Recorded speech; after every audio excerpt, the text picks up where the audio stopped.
We have started to record the most recent session of MM2003, Reporting and Writing for the Mass Media. It is Tuesday, August 31st, 2021. We are starting to record today on Blackboard Collaborate Ultra. I did not plan it this way.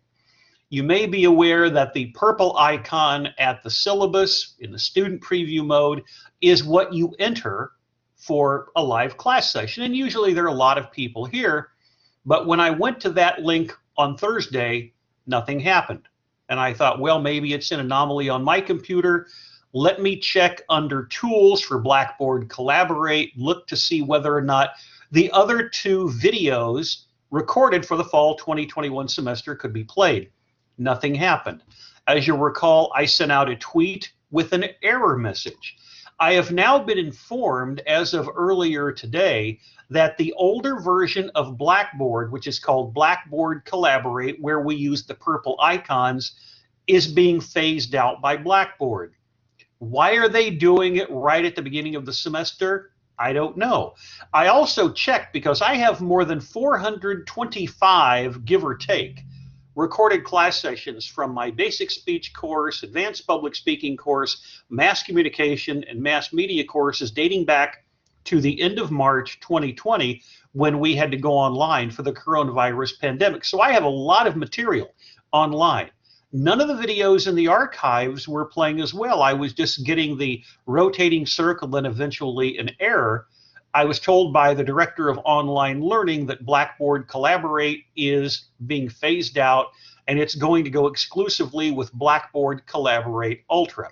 Now, I am going to be getting into the assignment number 1 on defining news. We will be talking about that at length today with a number of videos from here and around the world as to what news is considered, because the definitions change by culture, by country. Let me go to the student preview mode of Blackboard first. This is the home page. So let's go step by step. The announcement has been changed as of early this afternoon. Quote, notice, go to Tools and click Blackboard Collaborate Ultra, clear icon, to enter live course sessions Tuesday, Thursday, 2:10 to 3:30 p.m. So go down to Tools, bypass Blackboard Collaborate because nothing will happen. The clear icon right here, Blackboard Collaborate Ultra. The top area where it says course room, that's where you should be. Click on this to enter a course live. And all of a sudden you'll see join course room, and that means you can join us live. Now we have one person who's been doing it by phone, but for the rest of the semester, this is how we're going to do it. Right here, course room. This is the way that I set it up for 2:10 to 3:30 for today. I'm going to experiment, but I believe it is also right here in this area, Tools, Blackboard Collaborate Ultra, where the recorded video sessions are going to be.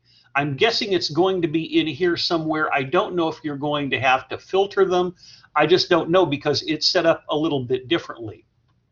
I can tell you that when you go back to Tools for Blackboard Collaborate, you'll see the courses that we've done so far, but whenever I try to access either of these, nothing happens. I get an error message. Same thing under course syllabus. Whenever I try to use the purple icon and enter a course live, nothing happens.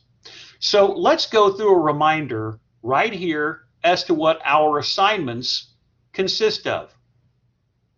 Number 1, defining news is going to be due on Thursday. Now, I'll give you a little bit of a grace period because of Blackboard Collaborate Ultra. But by class time on Thursday, and some of you have been sending me the links to your websites, I would like defining news completed by Thursday of this week talk about breaking news updates over a 24-hour period, Twitter or Instagram, at the end of class on Tuesday of next week, and that would be due on Thursday of next week. And then the other assignments that you see here are going to be done in a more relatively expeditious fashion.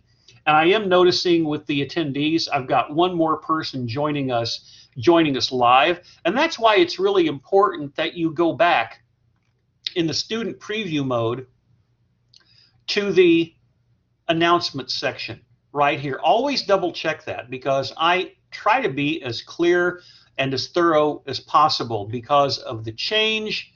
Again, it's awkward right at the beginning of the school year from Blackboard Collaborate to Blackboard Collaborate Ultra. This is the only way that I can communicate with you. Now let's go back to course syllabus. Again, remind you of the first assignment on the blog, which is going to be due on Tuesday of next week, and that is called Defining News. But how is news changing through the years? In the spring semester of 2018, and the videos that we're going to be seeing in the websites are backdrop for what's going to be due in here on Thursday, Assignment 1, Defining News. I was involved in a Facebook Live discussion sponsored by the Arkansas Humanities Council and Southern Arkansas University. Live streamed on Facebook. It was part of a national program sponsored by the Pulitzer Foundation. Mike McNeil of MagnoliaReporter.com and, of course, Dr. Paul Babbitt of Political Science and History were also involved in this. We were discussing media and democracy. So when we're looking at the concept of defining news, and we're going to be looking at a lot of video today, if for no other reason to see how it looks on Blackboard Collaborate Ultra later on as opposed to Blackboard Collaborate, what is news? How is news changing in a social media era where there are no filters, there are no gatekeepers? There's a lot of misinformation, getting data wrong, and disinformation, deliberately distorting what could be the truth into something that is nothing close to it. Let me go to Rex Nelson, who was the moderator of the Media and Democracy panel discussion. This was held in the Reynolds Center 3 years ago. And I want to show you how he sets this up. And you'll see my opening comments and then my closing comments regarding news and information in a digital age and the importance of journalism to thrive in a democracy. You'll see Rex Nelson introduce the panel. My opening remarks are roughly about 5 minutes, and then I will go to my closing remarks, which are right around 5 minutes. So this is Rex Nelson, who is at the Arkansas Democrat-Gazette as a writer and columnist. As you can see, this was 3 years ago, and I'm going to make this full screen. You know, one of the reasons I wanted to go back is because we do live in a challenging time for the news media, and also because, you know, our publisher, Walter Hussman, is really trying to put out one of the last true statewide newspapers in America, as others have pulled back. But one of the reasons I think the Mellon Foundation and the Pulitzer Prize wanted to do these series around the country is there's a lot of confusion out there right now.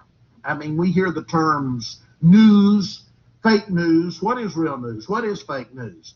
And we live in an era now. We were talking about this before we began the program. We live in an era now where everybody's a reporter, everybody's a writer, everybody is his or her own editor, because they carry these in their pocket, these phones in their pocket. And now it seems to me there is a lot of confusion on the part of consumers out there. Consumers are confused about what is real news, what is fake news, and there's a lot of doubt about what the future is of journalism, what the future is of the news media, which of course I think most of us, hopefully, in this room tonight will agree is essential to the future of American democracy. So with that opening, I'll shut up, and I know we've got some opening comments from all of our panelists. So Jim, let me start with you. Rex, thanks for taking the opportunity to be our moderator this evening. And of course, welcome to all of you. And for those of you who are watching via the Southern Arkansas University Facebook page on live stream, whether it be live or on tape delay, thanks for being with us this evening. As Rex indicated at the outset, it's obvious that a free press is the cornerstone of our democracy. Yet at the same time, I also think it has to be safeguarded. And with that in mind, I wanted to begin with a quote. This is from someone who is a two-time Pulitzer Prize winner and someone who also received the Presidential Medal of Freedom. And this individual is talking about demagoguery. And here's his quote. Now, men who have lost their grip on the relevant facts of their environment are the inevitable victims of agitation and propaganda. The quack, the charlatan, the jingo, and the terrorist can flourish only where the audience is deprived of independent access to information. But where all the news comes at second hand, where all the testimony is uncertain, men cease to respond to truths and respond simply to opinions. The whole reference of thought comes to be what somebody asserts, not what actually is. That's from a Pulitzer Prize winner, Walter Lippmann, who wrote it in 1919. The idea of fake news is nothing new. We can trace it back, at least in Great Britain, to the 17th century with the introduction of the coffee houses, which are also called drinking salons, and they were known as forums for political dissent. So much so that in 1672, Charles II issued a proclamation to, quote, restrain the spreading of false news. Sound familiar? Now, in my case, having gone to school in the 60s, 70s, and 80s, unfortunately, I'm in the AARP demographic. Look around, you may be alongside me. But in my case, having gone to school at those times, the way that information was disseminated was primarily one way: radio, television, newspapers, magazines. There was very little opportunity for interactivity unless you got some type of right of reply time from the Federal Communications Commission for radio or television, or maybe you were writing a letter to the editor. But of course, in today's life, as Rex indicated at the outset, everything is coming over you in the 21st century over the digital transom. And I wanted to give a statistic along that line. 7,500 news sites are responsible for 98% of the news and information consumed and shared online in the United States. This is from a relatively new media watchdog site called NewsGuard that looks at the general reliability of the sites themselves. So if there are fewer gatekeepers in social media, how are we going to discern, in terms of media literacy, fact from fiction? How are we going to determine propaganda from spin? Who's going to cry fake news the most? And what is their agenda? And who, for those of you who are here, who are my students, you know that Reppert terminology, who is working the refs for positive and widespread media coverage? And what is their agenda? Are they attempting to delegitimize journalists or news coverage and reporting? And for those critics, oftentimes, what is their alternative in terms of news and information? Information from radio, from television, from websites, partisan outlets that to a great degree only affirm their confirmation bias.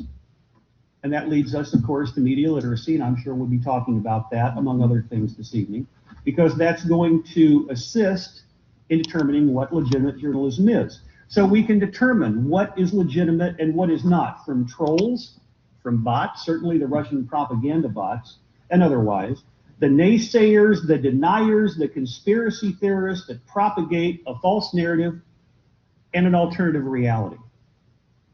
I wanted to take a moment to quote that great American sage before I go any further. George Costanza. If you're a fan of Seinfeld, you remember that classic episode where he says, Jerry, it's not a lie if you believe it. So whenever you see something in social media on your timeline that doesn't necessarily pass the smell test, take a second, a third, and a fourth look. Possibly look at international perspectives on the news. But don't just take anything at face value. Look at a traditional journalistic news source. Look at those traditional journalistic news source social media websites or social media imprints to see whether or not what you're getting is fake, whether it has grains of truth, or whether it's something that you just can't believe. Because to be an informed citizen in this democracy, you have to take the extra step and read everything. Because in this particular case, there will be a lot of information that is at variance with reality.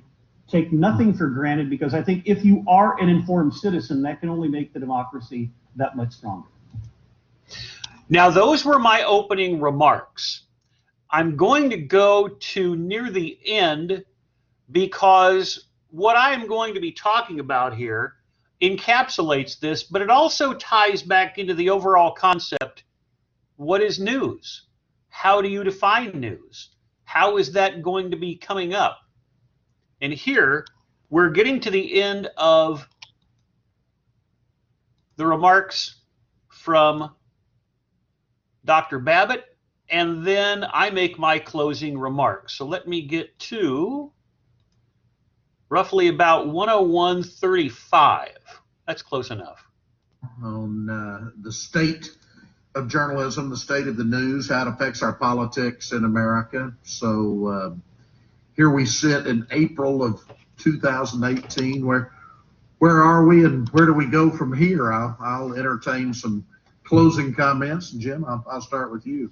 Well, before I give my closing comments, let's give Rex a round of applause. Oh, thank you. I'm happy to be here. South Arkansas will always be home to me, so I love being here. Having given many presentations at academic conventions, the one thing I learned a long time ago was to suck up to the moderator. So I do have a couple of closing comments. And I wanted to go back to preparation for a 1986 summit between President Reagan and then, ironically, head of the Soviet Union, Mikhail Gorbachev. President Reagan, in terms of preparation, wanted some Russian proverbs that he potentially could use in discussing items of interest with Gorbachev. And there's one that he selected that I think, in terms of what we're looking at right now with fake news, that I liked. If anyone teaches Russian who's in this classroom or who's watching on live stream, I apologize in advance. My second language was Spanish, not Russian. But he said, in terms of trust, he said, doviai no proviai, trust but verify. And I think when we're trying to discern real from fake news, it's always important to assume nothing and try to use multiple sources for verification. And I also wanted to say one more thing. In 1995, roughly about this time of year, Carl Bernstein of the Washington Post team of Woodward and Bernstein was a special guest speaker at Southern Arkansas University in Hardin Theater. President Stephen Gamble introduced him. He gave a lecture on journalism, and to this day, he gives the same definition of journalism. He calls it, quote, the best available version of the truth. And I think with all of us, we can never be satisfied with just one story. As I said at the outset, it's important to look at various sources. And as Paul said correctly, get out of your comfort zone. Look at something that may not necessarily be normally in your wheelhouse. Whether you're a conservative, whether you're a liberal, whether you are the raging moderate, I think it's important to look at multiple sources, because that's going to give you a broader depth of knowledge and a greater depth of understanding to any type of comprehension of the news. And I did want to end with a shameless plug. If any of you ever want to see what our students at Southern Arkansas University are doing in the mass media program, it's very simple. Google my name and you'll come across my website. You'll see all of the syllabi. You'll see all of the projects that students produce, which are media presentations, position papers, links to multimedia blogs, because I always vowed from the outset when we started the mass media program, I wanted to strongly believe in the concepts of transparency and accountability. And it also helps students as they go toward graduation, because then prospective employers or graduate school applications are certainly going to be enhanced by seeing all of the work that they do. And also one more thing. when you're at my website, if you want to look at my social media links, you can follow me on Twitter. You can send me a friend request on Facebook, a connection request on LinkedIn, and I also have a new YouTube channel. Before we had mass media, we had emphases in the mass communication major of broadcast journalism and print journalism. There's more than 20 plus years worth of projects because I save everything. I do it digitally and I would do it in analog fashion. So it is an inexact video history of SAU, but I wanted to get that in. But I also wanted to, again, thank Rex for being our moderator this evening and going back to what we've talked about before with an informed citizenry being the bulwark of a democracy. That's something that just cannot be overstated. So I encourage all of you always to read and occasionally watch cable if you want to be amused. But we appreciate the opportunity for you being here tonight and listening to our panel discussion. Thank you, Paul. I wanted to play that in depth before we go on and take a look at news domestically and around the world, because to a great degree, that's my definition of news encapsulated in my opening and closing remarks. As always, your mileage may vary regarding a definition. But since I want to look at a lot of video from here and around the world, let's take a look right now. CNN is airing live remarks from the president about Afghanistan. This is on CNN, and we've looked at this before on the old Blackboard Collaborate. And now you can see it on the screen, and I am going to play about 2 minutes of this with the audio up. This is live. Leaving and commit another tens of thousands more troops going back to war. That was the choice, the real choice, between leaving or escalating. I was not going to extend this forever war, and I was not extending a forever exit. The decision to end the military airlift operations at Kabul airport was based on the unanimous recommendation of my civilian and military advisors, the Secretary of State, the Secretary of Defense, the Chairman of the Joint Chiefs of Staff, and all the service chiefs, and the commanders in the field. Their recommendation was that the safest way to secure the passage of the remaining Americans and others out of the country was not to continue with 6,000 troops on the ground in harm's way in Kabul, but rather to get them out through non-military means. In the 17 days we operated in Kabul after the Taliban seized power, we engaged in an around-the-clock effort to provide every American the opportunity to leave. Our State Department was working 24/7, contacting and talking, and in some cases walking Americans into the airport. Again, more than 5,500 Americans were airlifted out. And for those who remain, we will make arrangements to get them out if they so choose. As for the Afghans, we and our partners have airlifted 100,000 of them. No country in history has done more to airlift out the residents of another country than we have done. We will continue to work to help more people leave the country who are at risk. Now that's live from CNN.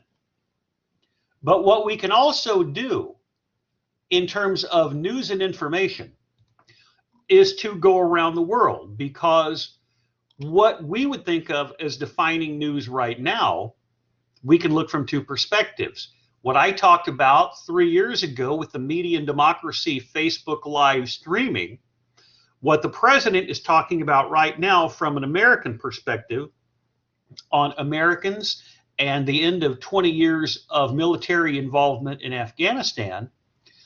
But what about worldwide live newscasts? What are their definitions of news? Let me show you right now, and this is the exact search that I did on YouTube. And I always try to give you as many options as possible and try to make these courses as interactive as possible. And we're experimenting today on Blackboard Collaborate Ultra to see whether or not everything works exactly the same way on this as it does with the traditional purple icon Blackboard Collaborate. So hopefully these videos will be available in the same place that you logged in today who are here live. So let's start at the top. France 24 in English. Live breaking news. What is going on right now in France? I meet frustrated Amazon sellers every day, and their number one frustration, finding authorized quality. On end. They ask, why don't we just keep doing what we were doing? Why do we have to change anything? The fact is, everything had changed. My predecessor had made a deal with the Taliban. When I came into office, we faced a deadline, May 1. The Taliban onslaught was coming. We faced one of two choices. Follow the agreement of the previous administration and extend it to have more time for people to get out. Or send in thousands of more troops and escalate the war. So what we're looking at is France 24. Now let's go back into the search. ABC News Live.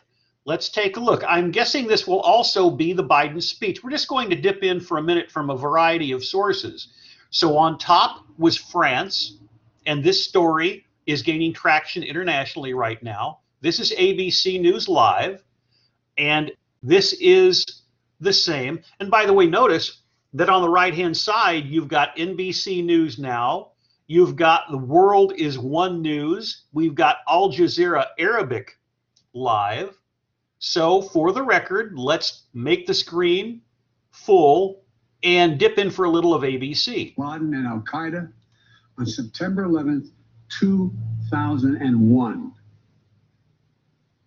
And they were based in Afghanistan. We delivered justice to bin Laden on May 2nd, 2011, over a decade ago. Al-Qaeda was decimated. I respectfully suggest you ask yourself this question. If we'd been attacked on September 11, 2001 from Yemen instead of Afghanistan, would we have ever gone to war in Afghanistan? So that's ABC. Because it's the same speech, that's okay. Sky News is Great Britain. What's going on right now? It's the same thing. It's the Biden speech. Now I'll make it widescreen. I'm not going to unmute, but you can see that many of the international news sources follow a format similar to CNN or MSNBC or the BBC, British Broadcasting Corporation. It's got the time, it's got live, and then there will be a scroll on the bottom of the screen. Now in this case, it is primarily yellow and brown, but that's Sky News, which is Great Britain. So if we continue down with our list, this is news from Singapore and Asia.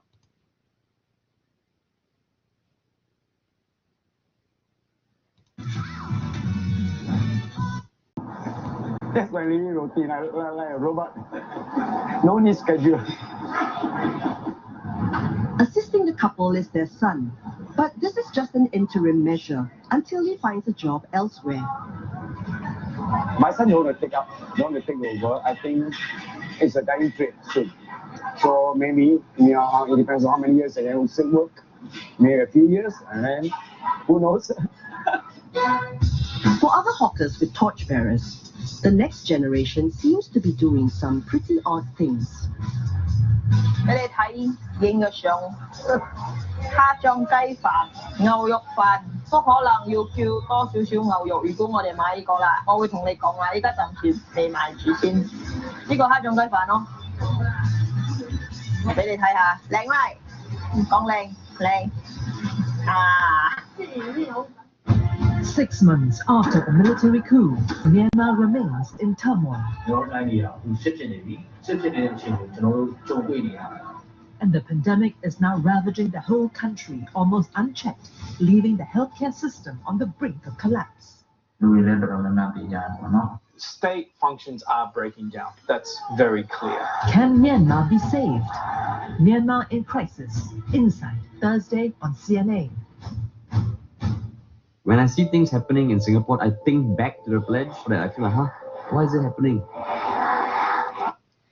So again, this news channel, CNA, is looking at news primarily from Singapore and from Asia. Now, all I did was go worldwide live newscast. France 24 English, ABC Live, Sky News are all carrying the live Biden speech, and he is still speaking on CNN, which we were examining.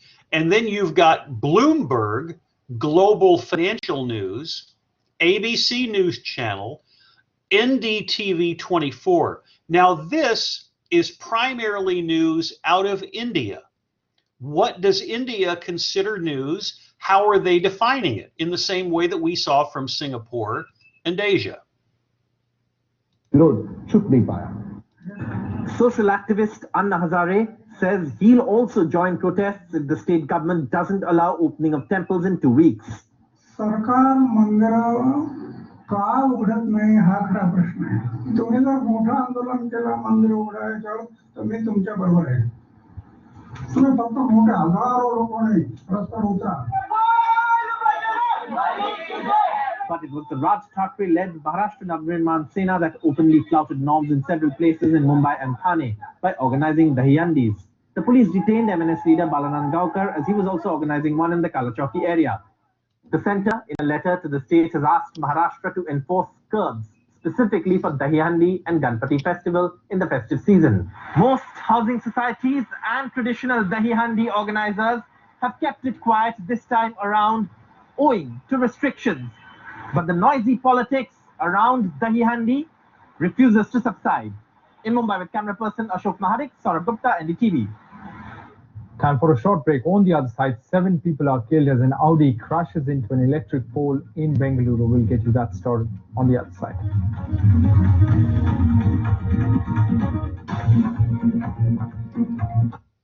Welcome to Puerto Rico. And to me, it's fascinating to see the different types of news that's being covered. You've got BBC. Now, some of this is not necessarily going to be live. But if we went back to France 24 English, for example, and the president is still speaking, I want you to note, whenever I hide the chat, what type of news is going on around the world. DW, for instance, and I want to double check to make sure that you see what I do. DW is Deutsche Welle, which is German television news. And then if we scroll down, you can see that the Washington Post has its own website. And if I wanted to see what some of this was like, for instance, if I looked at Al Jazeera,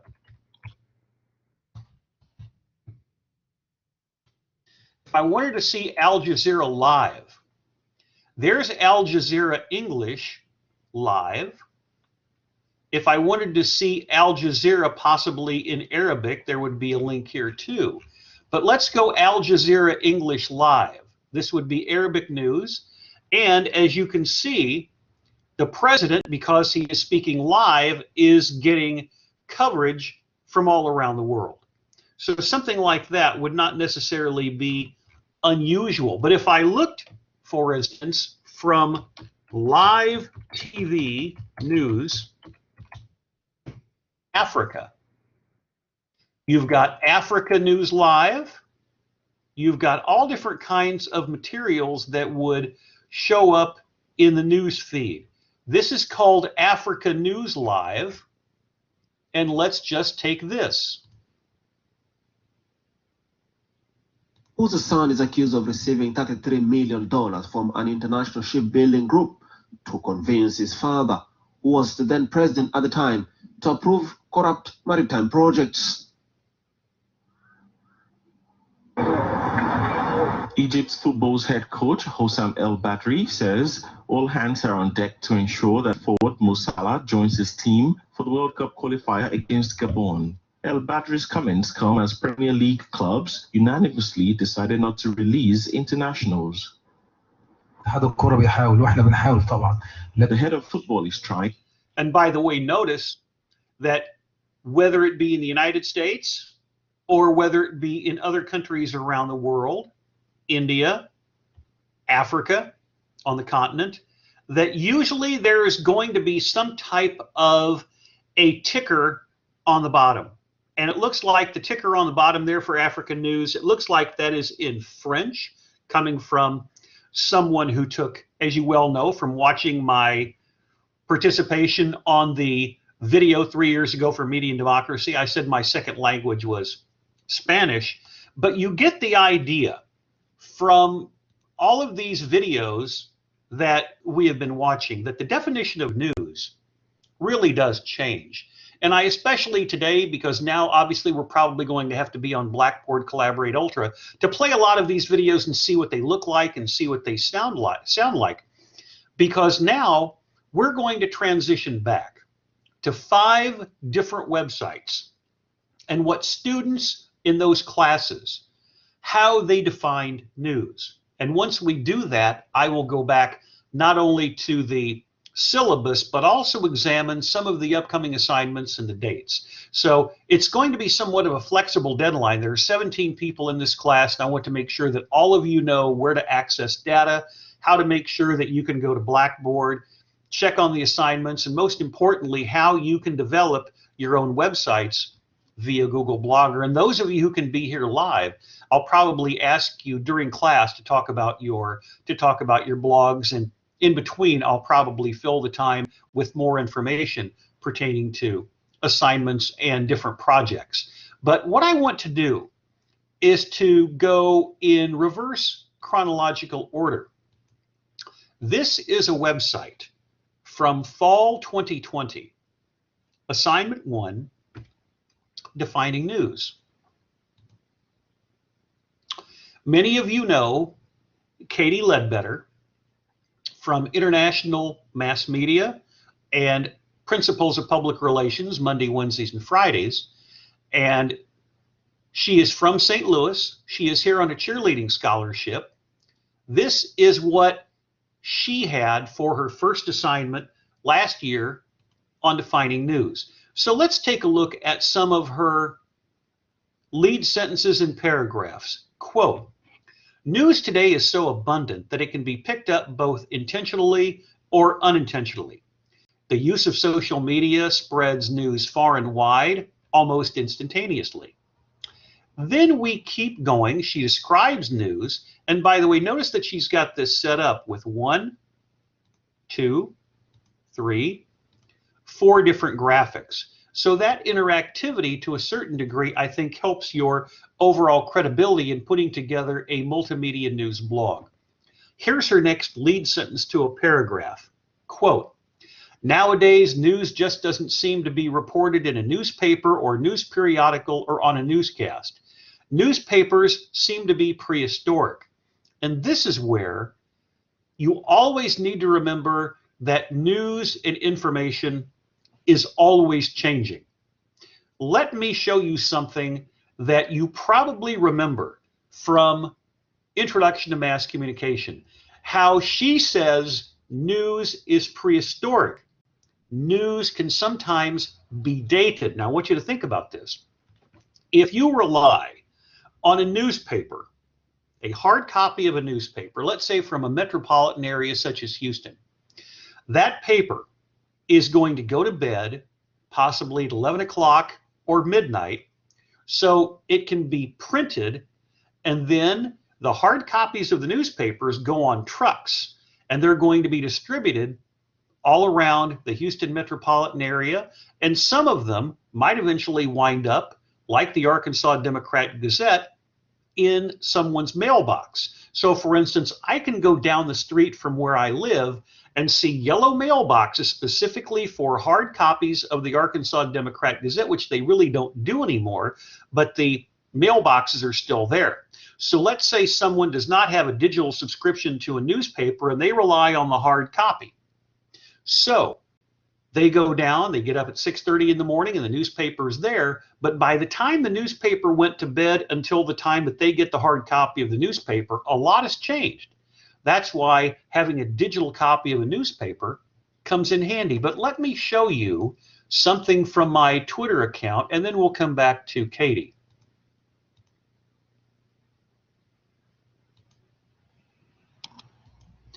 On my Twitter feed, if I go to Masscom, as you're well aware, and click on latest, you'll see all different kinds of information. But in this case, I'm going to scroll back to something that I showed in class during the fall semester of 2020, whenever we were talking about newspapers. It is specifically the newspaper based in Buffalo, New York.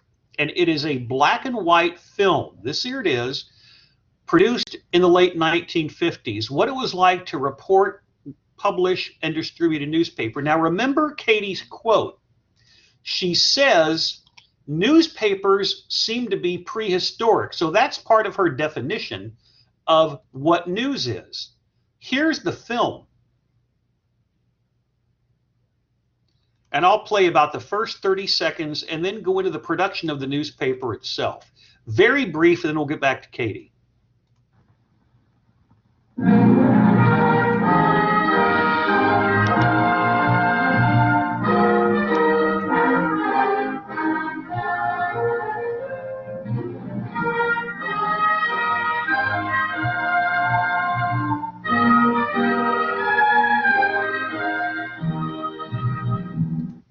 So this is how a newspaper in the late 1950s is going to be produced. Let's pick up a couple of minutes, give or take, random samples. It was from such conferences that research was started, which resulted in the news years ago, supporting such community projects as converting the city hospital into a county-wide hospital, placing the health and social welfare departments under county jurisdiction, and finally vigorously advocating the reorganization of county government under an executive setup. Not only through the written word, but also through cartoons, taxpayers are given a realistic approach to the problems confronting city, state, and nation by Pulitzer Prize-winning cartoonist Bruce Shanks. Another campaign spotlighting the Erie County welfare situation won another Pulitzer Prize. But back to the production of your evening newspaper. Copy prepared by editorial staff is fed to the composing room, where it is distributed to skilled linotype operators who set it into type, a line at a time.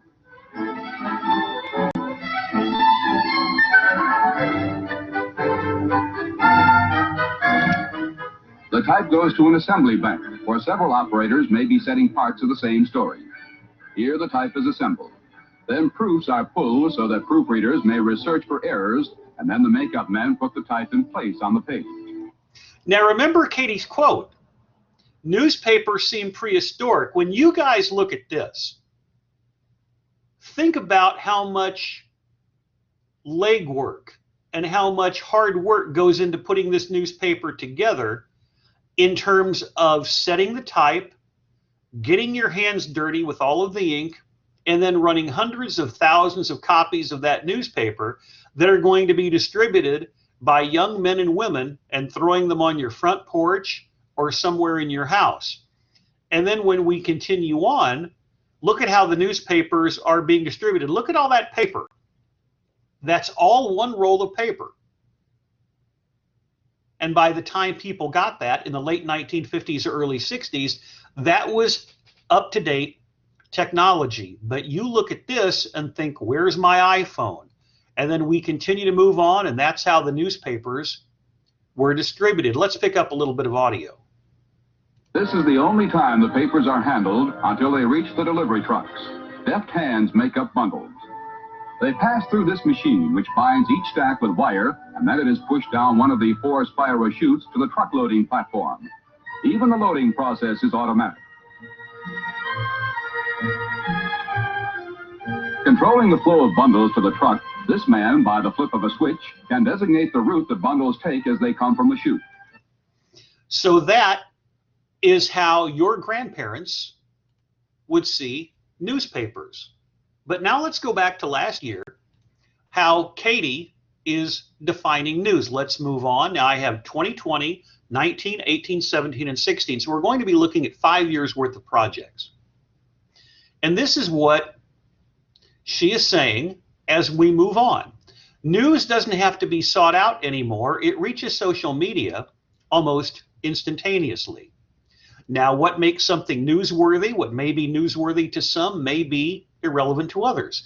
News is so diverse that it is sometimes perceived by some as informative, while others perceive it as fake. Now, remember what I said 3 years ago with the Media and Democracy Facebook live stream, as opposed to all of the different newscasts domestically and around the world we were looking at over the last half hour. Even though someone may believe that COVID-19 is fake, that does not discredit the news that covers it. News is factual, not personal opinion. Last paragraph, quote, news surrounds all of us in our day-to-day lives. Right at the end, she says, quote, our lives would not be the same without knowing what is going on around the globe, how politics are unfolding, or even how a Kardashian eats a Kit Kat with a link. She's not necessarily writing something that is fantastically long, but she is writing something that is immersive, that is interesting, that has her opinion. And that's what I want, your voice that is well written. And especially when it comes to defining news, there's not necessarily a right or a wrong. I just want to know what you think. And that's really the goal of what we're doing today. Now let's move back 2 years to the fall semester of 2019, and all of this is available, of course, at my website. This is Josie Webb. And here's what she has to say. What is news? Quote, when I first began thinking about what exactly news is, I then began to look at the examples around me. By observing others, I have noticed that different people have their own preferred way of obtaining news. Also, what might be news to one certain person might not be to someone else. And then she talks about, with 2 different graphics, and generic is fine. My family, for example, enjoys a complete variety of news feeds. My grandparents enjoy watching Fox on their TV. They like to know what kind of breaking news is going on in the outside world. However, my parents get a kick out of listening to the local radio station, and that's not unusual. A lot of people still like to listen to local radio. Now think about how Katie had her website set up as opposed to the style that Josie is using. They're both attractive aesthetically, and Josie has a really interesting setup with her backdrop, but also with her font style. From what I have observed right here, news is a piece of unknown information that interests a relevant person. What may be news to me might not be to another person because they have already received the information. I consider myself to be an old soul. I can get pleasure in relaxing with the local newspaper and reading about what has happened in my hometown the last week. However, I do enjoy getting on my Snapchat account and seeing tidbits of news feeds that pop up on my phone screen from time to time. Either way, I am reading something of interest to me. And then bits and pieces over the last paragraph. Quote, all in all, we live in a time where knowing what is going on in your surroundings is a big deal. There is no reason for us not to receive the types of news we want, whether it's worldwide, local, or gossip, in the form we want it because of today's technology and yesterday's methods. So go out and find your latest news story. And I'm trying to focus on websites that we had not seen. So Katie is 2020, Josie is 2019, and that brings us to someone who just completed his master's degree at SAU. This is Josh Turner, and this was how he defined news 3 years ago. Among other things, quote, News is noteworthy events, weather, sports, and more than occur. News can be told from all sorts of perspectives, whether it is hard news, fluff pieces, or comedic news. All are important parts of the news industry. Those of you who are also in or have been in Introduction to Mass Communication, this is one of the reasons why we have 4 separate media quizzes on a wide variety of categories. You know that you have 4 media quizzes with 15 items and 8 different categories. I want you just to look around the world for different types of news and information, but it also shows me where you get that news and information. Here he's got a link to a Wikipedia definition of news. Then he says, quote, the various industries you work in may have their own section of these, though. With 60% of consumers looking at online reviews at least weekly, at the cursor, a recent survey by Podium suggests that 93% say online reviews do impact their purchasing decisions. Next paragraph, and he's got a link. News is more than rust reporting, though. News requires investigation and research. And then he's got another link. Final paragraph in totality, quote, news affects our everyday lives, even if we don't pay attention to it. The current goings-on of the SCOTUS pick, that would be Supreme Court, will change how people think about things. The weather will affect your day and lives. Despite what you do about it, news will always affect our life, whether directly or indirectly. We have to recognize that fact and deal with it.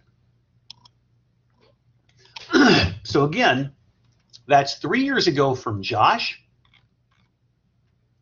And I wish him good luck as he just earned his graduate degree from Southern Arkansas University. That brings us back now 4 years.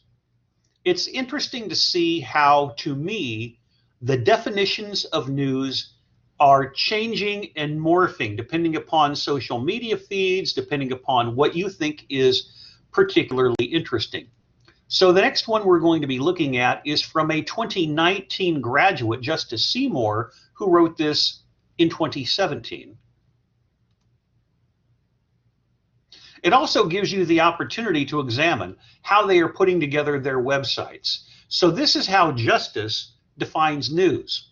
Quote, when I think about news, it usually breaks down into 2 categories, boring news and movie news.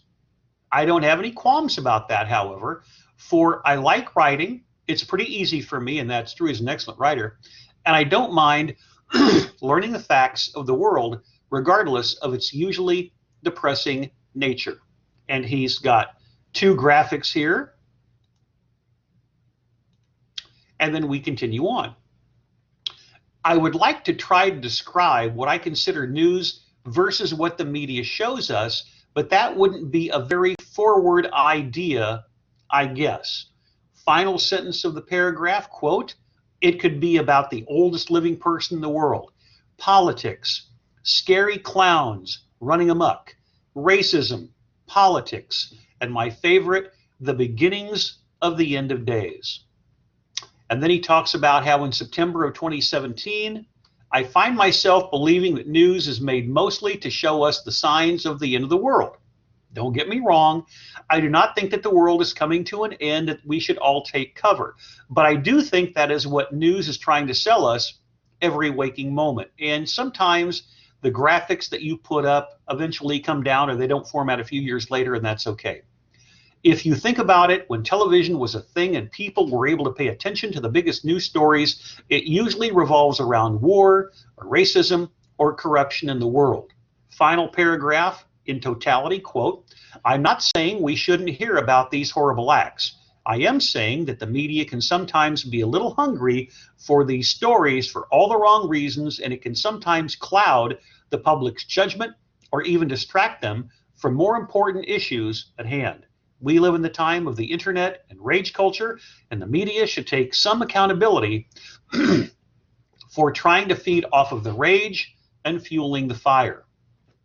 Sometimes if you just watch a steady menu of cable news hosts in the evening, that's not necessarily going to give you a representative sample of news. It is interesting now, getting back to the stylistic perspective, how he's got his website set up.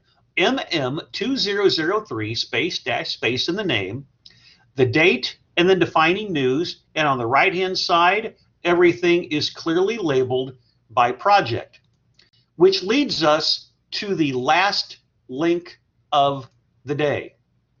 This goes back to the fall of 2016, and someone, possibly like you, who was always experimenting or playing around with the format of the blogs in her classes.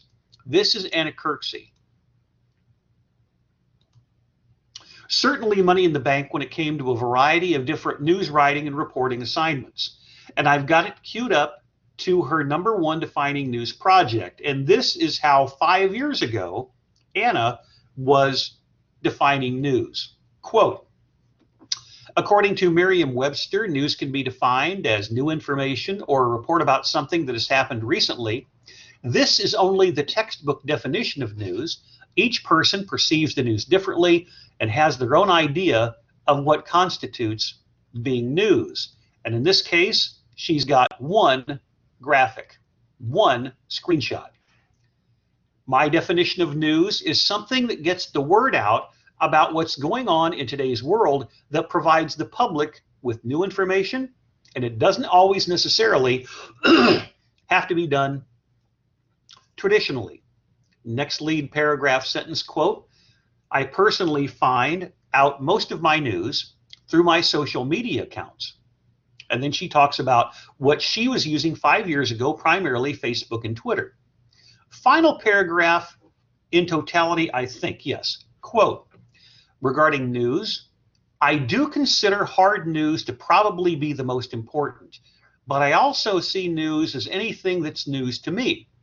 If I find something interesting that's recently happened and I didn't know about it before, then I consider it news, even if it's not completely serious. Now remember, guys, what I said about the media quizzes in Intro to Mass Communication, because a lot of times we are just going to be killing time, and we're not necessarily always going to be watching National Public Broadcasting or listening to National Public Radio or watching PBS.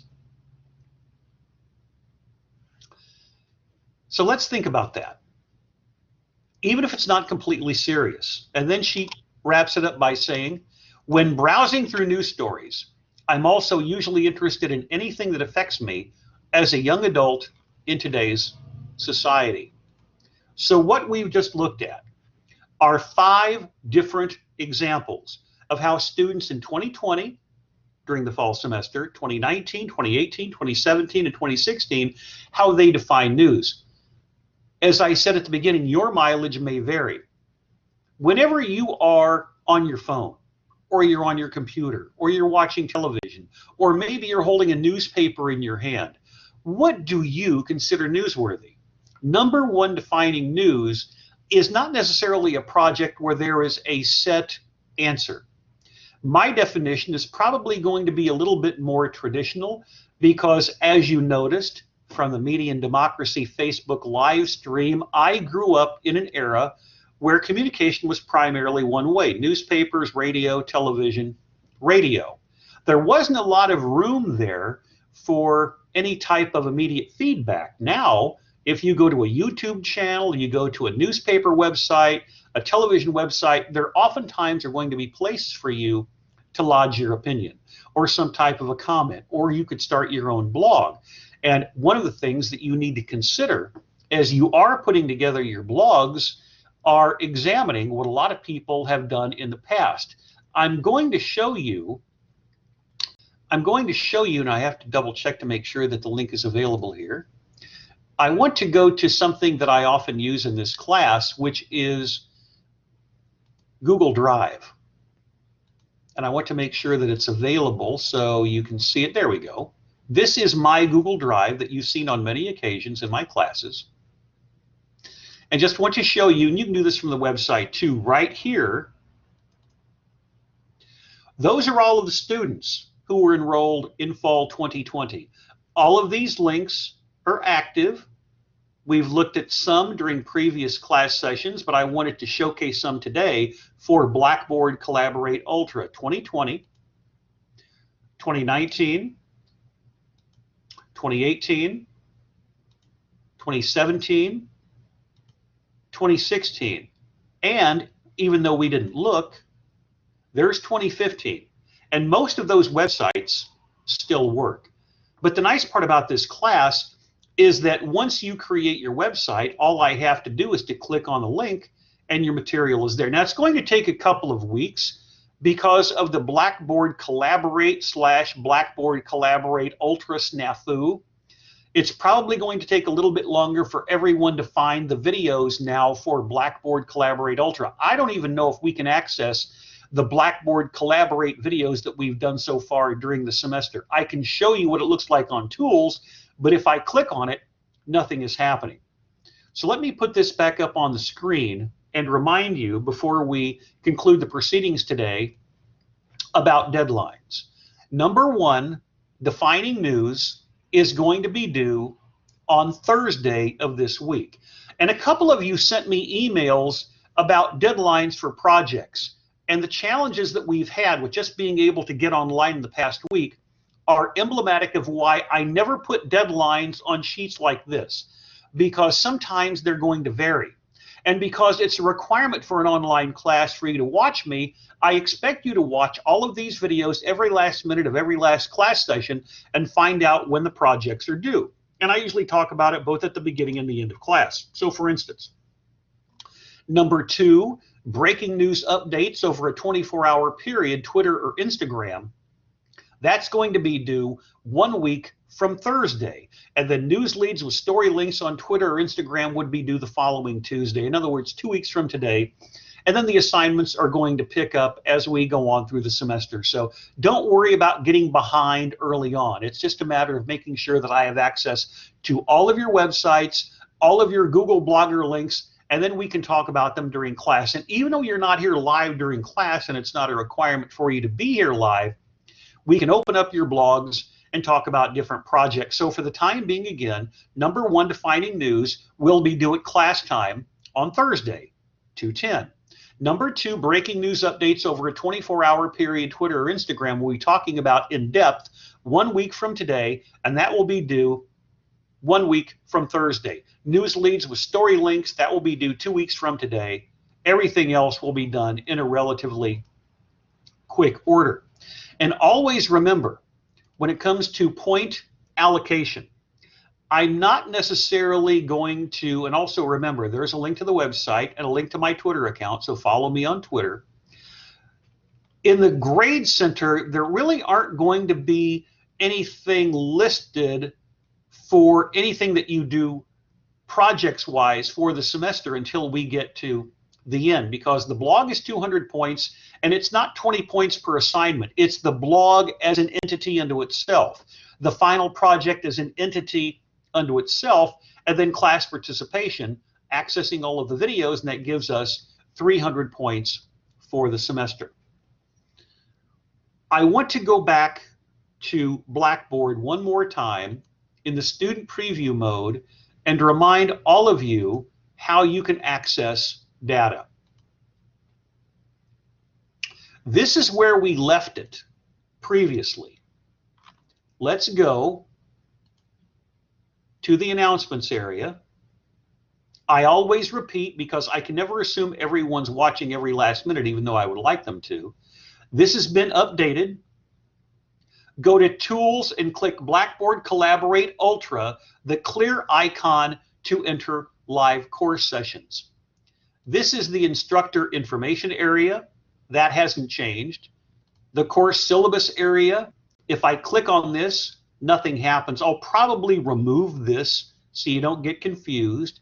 Under the Tools section, Blackboard Collaborate has the listing of what we have done so far. This is actually session 3, but I've been clicking on these all through the weekend and all through today, and nothing is happening. Now, you're not going to see this, but I'm going to click on it, and nothing is happening, and I'm guessing the error icon would come back up on the screen. So for all of you, once we're done with today, go to Blackboard Collaborate Ultra, and I think, don't quote me on this, but I think it will be in this area where you can watch videos of the course. I'll probably send out a tweet to validate that, but when you're entering the room, you always click up here and notice how it says join course room. And I'll probably be doing that for at minimum the next week. And I know we have some people who are calling in, and you should be able to call in and not have any issue joining us live. But this area, again at tools, with the clear icon is where we'll be meeting from now on. And if you're here live, go to the top, and that should take care of things. So as we conclude the proceedings for the day, I did not anticipate having to switch from one version of Blackboard to another. You would think all of that would be phased out before the beginning of the semester, but we will make the most of it. And if some of you get into the course a little bit late or find the videos a little bit late, don't worry about it, because I'm still learning Blackboard Collaborate Ultra, and hopefully the videos will be available for all of you to watch. But I really today wanted to do a deep dive into all different kinds of videos, not only to see what they look like on Blackboard Collaborate Ultra, but just to show you that domestically and around the world, sometimes, like with the live Biden speech on the withdrawal from Afghanistan, those are the types of stories that are going to be transcendent around the world. And then when we look at the video from Singapore and Asia Live and the video from India Live, their versions of defining news were a little bit different. What they're doing in terms of storytelling, or what they're doing in terms of gatekeeping, is a little bit different. Even whenever we were watching live television in Africa, the same thing applies. So whenever you're looking at information, websites, news channels, any kind of social media from around the world, focusing on news, and then taking a look at what your classmates have done in the past from the last 5 years on what they think is defining news, try to find your own style. It doesn't have to be fantastically long, but experiment with interactivity, experiment with your own blog styles, as Anna Kirksey did from 5 years ago, but don't feel like it has to be War and Peace, because when you're working in the professional media, you have to get it out relatively quickly. You don't have the time to write a book. You don't have the time to write a magazine. You have to make sure that it's up relatively quickly. And like I said, I will be relatively generous with different types of deadlines early on, just because of the challenges that we faced in the last week with some of the video issues. But hopefully that will have been ameliorated, and we can all get on to the business at hand. There are 17 people in this class, and hopefully we will all be on track in the next couple of weeks with watching videos, taking a look at blogs, and having something up on the screen that has all of your interactive links to websites, and you can show off your writing, editing, and reporting expertise. So we will meet back here on Blackboard Collaborate Ultra on Thursday, live at 2:10, and we'll see whether or not the videos are readily available in the same place at Tools. I hope they are. So make sure that you're paying attention to my Twitter feed, bookmark my website, and follow me online for those projects, because that's really important for the long run in making sure that you stay timely, making sure that you are paying attention to everything that I say and what your classmates are working on, because I think if you do that, we will all improve as a class together. So good luck. As for MM 2003, reporting and writing for the mass media, fall 2021, now on Blackboard Collaborate Ultra. As I indicated a moment ago, make sure you're following me on Twitter. Start working on your Google Blogger websites. And that concludes the recording session for today.